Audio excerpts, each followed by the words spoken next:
வணக்கம், welcome to my channel to C Usha. இன்னைக்கு நம்ம பார்க்க போறது ரொம்ப ஹெல்த்தியான கற்பூரவல்லி ரசம். அதுவும் 10 நிமிஷத்துல எப்படி செய்யறதுன்னு பார்த்தலாமா? அதுக்கு முன்னாடி இது வரைக்கும் நீங்க சப்ஸ்கிரைப் பண்ணலாம் பண்ணிட்டுருங்க. பக்கத்துல இருக்க பெல் ஐக்கானையும் அழுத்திட்டுருங்க. ஃபர்ஸ்ட் புளி எடுத்துக்கலாம். நான் ஒரு எலுமிச்சம்பழம் அளவுக்கு புளி எடுத்துட்டு 300 ml தண்ணி விட்டு நல்லா ஊற வச்சுக்கலாம். ஒரு 5 நிமிஷம் ஊறட்டும். இது அந்த டைமுக்குள்ள நம்ம சாமான் வறுத்துப்போம். அதுக்கு 3 ஸ்பூன் அளவுக்கு துவரம்பருப்பு சேர்த்துக்கலாம்.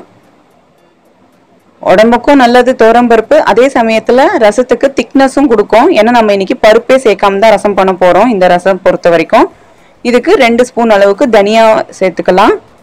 இது ஸ்மெல் நல்லா கொடுக்கும். 1 ஸ்பூன் அளவுக்கு மிளகு சேர்த்துக்கலாம். 2 காஞ்ச மிளகாவையும் சேர்த்துக்கலாம்.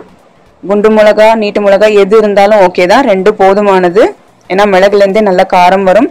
நல்லா வறுத்துக்கலாம். பருப்பெல்லாம் பொன்னிறம் ஆகணும். அதே மாதிரி தனியா நல்லா கிறிஸ்பியா மாறணும். காஞ்ச மிளகாவும் நல்லா வறுப்படணும். அது வரைக்கும் வறுத்துக்கலாம்.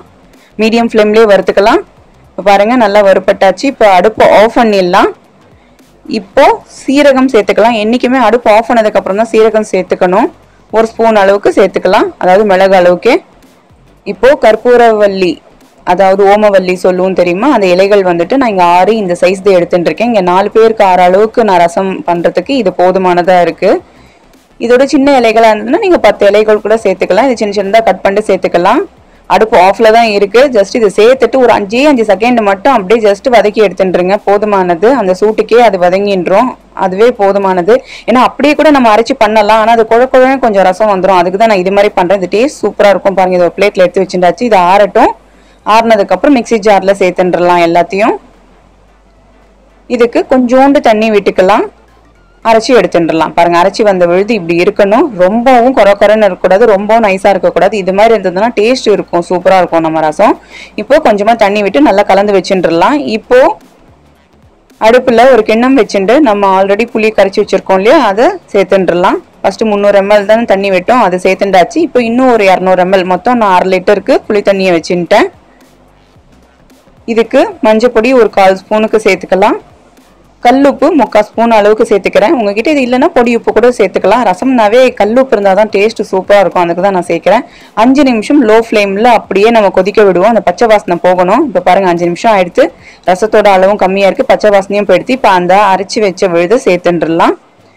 இதுக்கு தண்ணியை விட்டு வளாவிக்கலாம். நான் இங்கே 200 ml விட்டுருக்கேன். ஒரு கொதி வரட்டும்.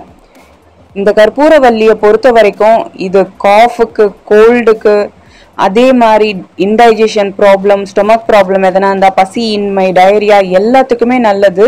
இது ஆன்டி இன்ஃப்ளமேட்டரி ப்ராப்பர்ட்டிஸ் இதுல நிறையவே இருக்கு. அதே மாதிரி இது வலி நிவாரணியும் கூட. இது இப்போ குழந்தைங்களுக்குலாம் இது கொடுக்கணும்னா கோல்டா இருக்கும்போது இந்த இலைங்கள லேசா வதக்கிண்டு, அதாவது சுட பண்ணிட்டு அதை அப்படி புழிஞ்சு எடுத்துட்டு குழந்தைங்களுக்கு பாலாடையில வச்சு கொடுக்கலாம். இப்போ பெரியவங்க டைஜஷன் ப்ராப்ளம் எதனா இருக்குன்னா இதுவே கொஞ்சம் புழிஞ்சுட்டு தேன் கலந்து குடிக்கலாம் நம்ம.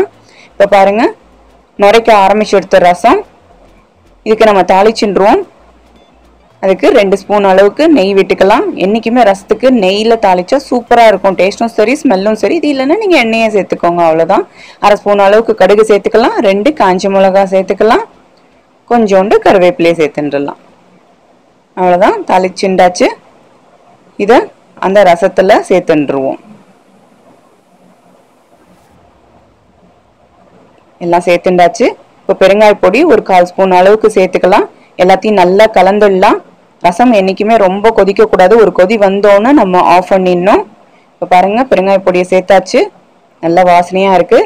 இப்போ கொத்தமல்லி தழைகளை சேர்த்துன்ற வேண்டியதுதான். ரசம் கொதிக்க ஆரம்பிச்சிடுது. ஸோ இது போதுமானது. நம்ம ஆஃப் பண்ணிட வேண்டியதுதான். இதுக்கு மேல கொதிக்க வேண்டாம். ஏன்னா மருத்துவ ஸ்மெல்லே போயிடும் அதோடைய இது. அதுக்கு தான். பாருங்க, இது மாதிரி கன்சிஸ்டன்சில இருக்கணும். அப்பதான் ரசம் சூப்பரா இருக்கும். நீங்களும் செஞ்சு பாருங்க. ரொம்ப ஹெல்த்தியான ரசம். வாரத்துக்கு ஒரு தடவை சாப்பிடுங்க. இது உடம்புக்கு ரொம்ப நல்லது. ஹெல்த்தியா இருங்க. இந்த ரசத்தை நீங்களும் செஞ்சு பாருங்க. உங்களுக்கு எப்படி வந்திருக்குன்னு கமெண்ட்ஸ்ல சொல்லுங்க. இந்த சேனல் 2C உஷாக்கு லைக் பண்ணுங்க, ஷேர் பண்ணுங்க, சப்ஸ்கிரைப் பண்ணுங்க. தேங்க்யூ.